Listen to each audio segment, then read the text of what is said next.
जय हिंद प्यारे बच्चों, फिर से एक नए वीडियो में आपका स्वागत है। देखिए प्यारे बच्चों, आज की इस वीडियो में हम लोग क्लास 10th के सोशल साइंस के वायरल ऑब्जेक्टिव क्वेश्चन को करने वाले हैं। अगर आप भी जो है 20 फरवरी 2025 को सोशल साइंस का मैट्रिक का परीक्षा देने वाले हैं तो यह वीडियो आपके लिए बहुत ज़्यादा महत्वपूर्ण होने वाला है। प्यारे बच्चों, जितने भी प्रश्न है सारे ही प्रश्न वायरल ऑब्जेक्टिव प्रश्न है, जो कि आपको जो है 20 फरवरी को जो है ये डायरेक्ट देखिएगा, सारे प्रश्न इसी वीडियो से आपको आने वाला है। तो वीडियो को पूरा अंत तक देखिएगा, यह वीडियो आपके लिए बहुत ज्यादा महत्वपूर्ण होने वाला है। चलिए शुरू करते हैं सबसे पहले प्रश्न की ओर।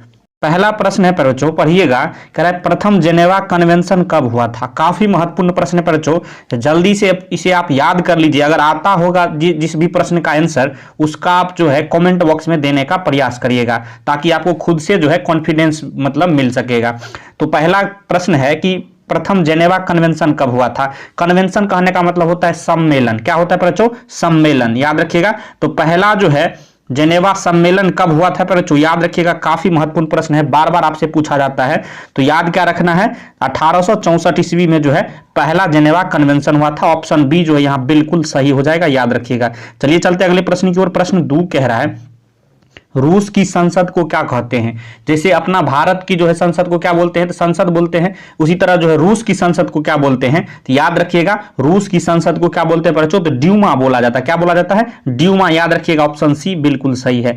प्रश्न 3 कह रहा है दक्षिण वियतनाम में किसकी प्रथम सरकार थी। याद रखिएगा बच्चों, दक्षिण वियतनाम में जो है पूछा जा रहा है किसकी प्रथम सरकार थी। तो सही आंसर आपको क्या याद रखना है, बाओ दाई का जो है सरकार थी। किसका सरकार थी बच्चों? बाओ दाई का। ऑप्शन बी जो है बिल्कुल करेक्ट हो जाएगा, याद रखिएगा। प्रश्न 4 कह रहा है किस कानून के विरोध में जलियांवाला बाग में सभा का आयोजन हुआ। किस कानून के विरोध में बच्चों जलियांवाला बाग में जो है सभा का आयोजन हुआ था। याद रखिएगा, काफी महत्वपूर्ण प्रश्न है। रोलेक्ट एक्ट के जो है कानून के विरोध में जलियांवाला बाग में जो है सभा का आयोजन हुआ था। रोलेक्ट एक्ट आपसे पूछा जाएगा कब आया था बच्चों, याद रखिएगा 1919 ईस्वी में। याद रखना है 1919, इसका सही आंसर हो जाएगा। प्रश्न 5 कह रहा है कि Visvesvaraya iron and steel limited company कहां स्थित है। याद रखिएगा बच्चों, काफी महत्वपूर्ण प्रश्न है। तो कहां है ये जो है भद्रावती है। कहां? भद्रावती। याद रखना, ऑप्शन बी जो है बिल्कुल सही हो जाएगा। ये जो कहां भद्रावती कहां पर बच्चों, याद रखना है कर्नाटक में है। कहां पर बच्चों? कर्नाटक में, याद रखना आपको भद्रावती। चलिए चलते अगले प्रश्न की ओर। प्रश्न 6 कह रहा है कि सामंती व्यवस्था से हटकर किस प्रकार की शहरी व्यवस्था की प्रवृत्ति बढ़ी है। सामंती व्यवस्था से हटकर किस प्रकार की शहरी व्यवस्था की प्रवृत्ति बढ़ी है बच्चों। तो याद रखिएगा, प्रश्न काफी महत्वपूर्ण है। आक्रामक प्रवृत्ति बढ़ी है। किस प्रकार की प्रवृत्ति बढ़ी है बच्चों? आक्रामक। याद रखिएगा, ऑप्शन बी जो है बिल्कुल सही हो जाएगा। चलिए चलते अगले प्रश्न की ओर। प्रश्न 7 कह रहा है कि भारत जो है विश्व व्यापार संगठन का सदस्य कब बना था। काफी महत्वपूर्ण प्रश्न है। विश्व व्यापार संगठन का शॉर्ट फॉर्म में क्या नाम होता है बच्चों, याद रखिएगा WTO। क्या होता है? WTO। याद रखिएगा, यही पूछा जाएगा कि WTO जो है इसमें जो है भारत इसका सदस्य कब बना था। तो याद क्या रखना है, इसका सही आंसर बच्चों जल्दी से बताइए। अगर आपको आता होगा, अगर नहीं आता है तो रट्टा मार लीजिए। 1995 ईस्वी में। याद रखिएगा, ऑप्शन ए जो है बिल्कुल सही हो जाएगा। भारत जो है विश्व व्यापार संगठन का सदस्य जो है 1995 ईस्वी में बना था। चलिए चलते अगले प्रश्न की ओर। प्रश्न 8 कह रहा है कि इंडिपेंडेंस का प्रकाशन किसने किया था। इंडिपेंडेंस एक प्रकार का क्या था बच्चों, ये समाचार पत्र था। यही पूछा रहा, इनका जो है प्रकाशन किसने किया था। तो याद क्या रखना है आपको, सही आंसर इसका मोतीलाल नेहरू के द्वारा। किसके द्वारा बच्चों? मोतीलाल नेहरू, इसका बिल्कुल सही आंसर हो जाएगा। ऑप्शन बी आपको याद रखना है। सारे प्रश्न बच्चों वायरल है, आपको जो है पूरा वीडियो को अंत तक देखना है। प्रश्न 9 कह रहा है कोयला किस प्रकार का संसाधन है। याद रखिएगा बच्चों, कोयला जो है किस प्रकार का संसाधन है और नवीकरणीय संसाधन है। याद रखिएगा, ऑप्शन ए यहाँ बिल्कुल सही हो जाएगा। कॉन्सेप्ट समझ लीजिए। और नवीकरणीय हम लोग कोयला को क्यों बोलते हैं, क्योंकि यह जो है कोयला को जब जलाइएगा ये प्रदूषित धुआं सबसे ज्यादा निकलेगा, वायुमंडल प्रदूषित होगा, इसलिए और नवीकरणीय हुआ। नवीकरणीय उसको बोलते हैं जो जिससे जो है वायुमंडल प्रदूषित नहीं होता है। समझ गए, दोनों समझ गए होंगे। चलिए चलते अगले प्रश्न की ओर। प्रश्न 10 कह रहा है निम्नलिखित में जो है खरीफ फसल कौन है बच्चों, जल्दी से बताइएगा आप। खरीफ फसल इसमें से कौन हो जाएगा। तो चावल यहाँ पर बच्चों दिया है, ऑप्शन सी याद रखिएगा, ये खरीफ फसल का उदाहरण है। आगे हम लोग चल रहे प्रश्न 11 की ओर।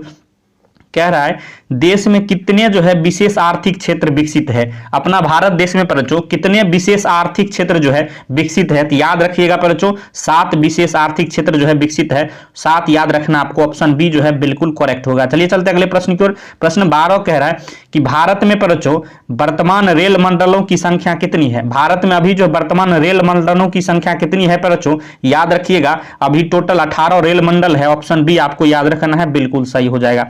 प्रश्न जो है 13 कह रहा है कि बिहार में कितने प्रतिशत क्षेत्र में खेती की जाती है?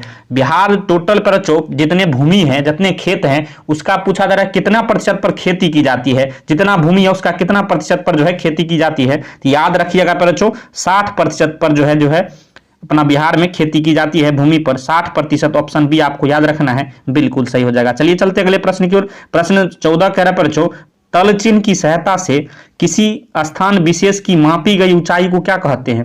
तल चिन्ह की सहायता से किसी विशेष स्थान की मापी गई ऊंचाई को क्या कहा जाता है बच्चों? ये भी प्रश्न काफी महत्वपूर्ण है, बार बार डायरेक्ट आपको पूछा जाएगा। याद रखिएगा आपका सही आंसर स्थानीय ऊंचाई या फिर स्थानिक ऊंचाई हो जाएगा। ऑप्शन ए बिल्कुल सही है, याद रखना आपको। प्रश्न आगे हम लोग चल रहे हैं बच्चों। 15 कह रहा है कि निम्नलिखित व्यक्तियों में से कौन लोकतंत्र में रंग भेद के विरोधी नहीं थे? बच्चों पूछा जा रहा है। याद रखिएगा यह प्रश्न कम से कम 10 बार पूछा जा चुका है बच्चों। याद रखिएगा कौन जो है लोकतंत्र में रंग भेद के विरोधी नहीं थे? तो याद क्या रखना है बच्चों? जेड गुडी। कौन हो जाएगा सही आंसर? जेड गुडी आपको याद रखना है। ऑप्शन डी बिल्कुल सही हो जाएगा। ये जो है लोकतंत्र में रंग भेद के विरोधी नहीं थे। प्रश्न 16 कह रहा है संघ राज की विशेषता इनमें से नहीं है। बच्चों 4 ऑप्शन दिए हैं, इसमें से पूछा जा रहा है कि संघ राज की विशेषता नहीं है, कौन नहीं है बच्चों? तो याद रखिएगा यहाँ जो है, यहाँ देखिएगा हरी शासन व्यवस्था जो दिया है ऑप्शन सी, ये जो है संघ राज की विशेषता नहीं है। बाकी सभी संघ राज की विशेषता है। लिखित संविधान भी संघ राज की विशेषता है, शक्तियों का विभाजन भी संघ राज की विशेषता है, सर्वोच्च न्यायपालिका भी संघ राज की विशेषता है। लेकिन इकहरी शासन व्यवस्था जो दिया है ऑप्शन सी, ये जो है विशेषता नहीं है। आगे हम लोग चल रहे प्रश्न 17 कह रहा है कि 1975 वर्ष 1975 जो है भारतीय राजनीति में किस लिए जाना जाता है? पर जो आपको पता होगा 1975 में ही जो है देश के अंदर जो है आपातकाल लागू हुआ था, इसलिए जो है वर्ष 1975 राजनीति में जाना जाता है, देश में आपातकाल लागू होने के लिए। ऑप्शन सी आपको याद रखना है, 1975 ईस्वी में पर देश के अंदर आपातकाल लागू हुआ था, इसलिए जाना जाता है। प्रश्न जो है 18 कह रहा है कि इनमें से कौन सा एक कथन लोकतांत्रिक व्यवस्थाओं के अनुरूप नहीं है? कह रहा है कौन सा एक कथन 4 दिए हैं, ये लोकतांत्रिक व्यवस्थाओं के अनुरूप नहीं है बच्चों। तो याद रखिएगा यहाँ कानून के समक्ष समानता ये अनुरूप है, स्वतंत्र एवं निष्पक्ष चुनाव ये भी अनुरूप है। यहाँ देखिएगा तो कह रहा है उत्तरदायी शासन व्यवस्था ये भी अनुरूप है। यहाँ बहुसंख्यकों का शासन जो है ये अनुरूप नहीं हो जाएगा। तो यहाँ ऑप्शन डी आपको याद रखना है, बिल्कुल सही हो जाएगा। चलिए चलते अगले प्रश्न की ओर। प्रश्न 19 कह रहा है कि लोकतंत्र की सफलता निर्भर करती है। लोकतंत्र की सफलता पर जो किस पर निर्भर करती है?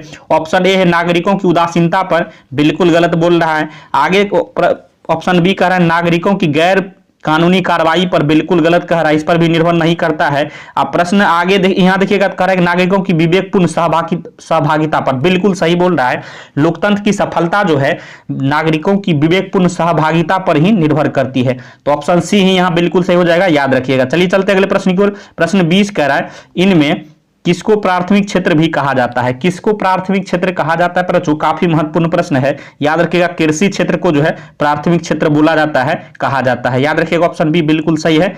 प्रश्न 21 कह रहा है सन 2008-9 के अनुसार भारत की औसत प्रति व्यक्ति आय है, मतलब 2008-9 में पूछा जा रहा है कि 2008-9 में जो है भारत की औसत प्रति व्यक्ति आय कितनी थी? याद रखिएगा पर जो कितनी थी? 25,494 रुपए थे 2008-9 के अनुसार, अगर आपको देना है जवाब। ऑप्शन बी बिल्कुल सही हो जाएगा। प्रश्न 22 कह रहा है इनमें कौन प्लास्टिक मुद्रा है? इनमें से कौन प्लास्टिक मुद्रा है? पर याद रखिएगा यहाँ डेबिट कार्ड जिसको हम लोग एटीएम कार्ड बोलते हैं, ये क्या है पर एक प्रकार का प्लास्टिक मुद्रा है। ऑप्शन ए आपको याद रखना है। चलिए चलते अगले प्रश्न की ओर। प्रश्न 23 कह रहा है बांग्लादेश के नोबेल पुरस्कार से सम्मानित व्यक्ति कौन है? कौन है पर याद रखिएगा मोहम्मद यूनिस है। कौन है पर? मोहम्मद यूनिस इसका बिल्कुल सही हो जाएगा। ये बांग्लादेश के नोबेल पुरस्कार से सम्मानित व्यक्ति है। प्रश्न जो है 24 कह रहा है कि सिलिकॉन शहर के नाम से कौन प्रसिद्ध है? याद होगा आपको पर जो सिलिकॉन शहर के नाम से जो है अपना बेंगलुरु प्रसिद्ध है। ऑप्शन बी आपको याद रखना है, बिल्कुल सही हो जाएगा। चलिए चलते अगले प्रश्न की ओर। प्रश्न 25 कह रहा है कि भारत इनमें से किसका सदस्य नहीं है बच्चों? भारत जो है किसका सदस्य नहीं है? तो याद रखिएगा ओपेक का जो है भारत जो है सदस्य नहीं है। ऑप्शन बी जो है बिल्कुल सही हो जाएगा। चलिए चलते अगले प्रश्न की ओर। प्रश्न 26 कह रहा है उपभोक्ता संरक्षण अधिनियम पारित एवं लागू कब हुआ था? काफी महत्वपूर्ण प्रश्न है। कह रहा है उपभोक्ता संरक्षण अधिनियम पारित कब हुआ था और लागू कब हुआ था? तो दोनों जो है 1986 में ही पारित हुआ था और लागू हो गया था। तो ऑप्शन बी आपको याद रखना है, 1986 बिल्कुल सही हो जाएगा। प्रश्न 27 कह रहा है कि इनमें से कौन प्राकृतिक आपदा नहीं है बच्चों? प्राकृतिक आपदा नहीं है कौन इनमें से हो जाएगा बच्चों? समझिएगा, प्रश्न कह रहा है कि प्राकृतिक आपदा नहीं है। सुनामी क्या प्राकृतिक आपदा है? यहां से आप बोलिएगा ये भी प्राकृतिक आपदा है, बाढ़ भी प्राकृतिक आपदा है, भूकंप भी प्राकृतिक आपदा है, लेकिन आतंकवाद जो है ये तो मानव द्वारा ये आपदा फैलाया जाता है, तो ये तो प्राकृतिक नहीं होगा। ऑप्शन सी यहां क्या हो जाएगा? बिल्कुल सही हो जाएगा। आतंकवाद जो है प्राकृतिक आपदा नहीं है। प्रश्न 28 कह रहा है कि नदियों में बाढ़ आने का प्रमुख कारण क्या था? नदियों में पहले बाढ़ आता था, उसका प्रमुख कारण क्या था बच्चों? याद रखिएगा जल की अधिकता के कारण ही नदियों में बाढ़ आने का प्रमुख कारण था। तो जल की अधिकता बिल्कुल सही हो जाएगा। प्रश्न 29 कह रहा है कि महासागर के तली पर होने वाले कंपन को किस नाम से जाना जाता है? ध्यान रखिएगा बच्चों, महासागर के तल पर पूछा जा रहा है, उस पर जो कंपन आता है उसको किस नाम से जाना जाता है? तो याद आपको रखना है बच्चों, सुनामी उसको बोला जाता है। ऑप्शन सी यहां बिल्कुल करेक्ट हो जाएगा, याद रखिएगा। प्रश्न 30 कह रहा है कि बाढ़ के समय जो है निम्नलिखित में से किस स्थान पर जाना चाहिए? जब बाढ़ आता है तो किस सब आपको जो है सोचना है खुद से बच्चों कि कहां जाना चाहिए। ऑप्शन ए कह रहा है ऊंची भूमि वाले स्थान पर, बिल्कुल सही बोल रहा है, ऊंची भूमि वाले स्थान पर जाना चाहिए, बिल्कुल सही बोल रहा है। ऑप्शन बी कह रहा है गांव के बाहर, बिल्कुल गलत बोल रहा है। जहां है उसी स्थान पर, यह भी गलत बोल रहा है। खेतों में, बिल्कुल गलत बोल रहा है। तो ऑप्शन ए बिल्कुल यहां सही हो जाएगा, ऊंची स्थान पर जाना चाहिए जब बाढ़ आता है। तो इस तरह से हमने टोटल पर बच्चों आपको 30 प्रश्न करवाए हैं। मैं आपको दावे के साथ कहता हूं ऐसा वीडियो आपको कहीं नहीं मिलने वाला। सारे ऑब्जेक्टिव प्रश्न जो है वायरल है पर बच्चों, यही डायरेक्ट आपको बोर्ड परीक्षा में देखने को मिलेगा। अगर वीडियो पसंद आया हो तो लाइक करिएगा, अपने दोस्तों में भी शेयर कर दीजिएगा, और 4 इस तरह का वीडियो वायरल पेपर आपके पास आता रहे तो इस चैनल को सब्सक्राइब कर लीजिए, सबसे पहले आप तक जो है वीडियो पहुंचेगा। वीडियो देखने के लिए धन्यवाद। मिलते हैं नेक्स्ट वीडियो में, तब तक के लिए जय हिंद, जय भारत।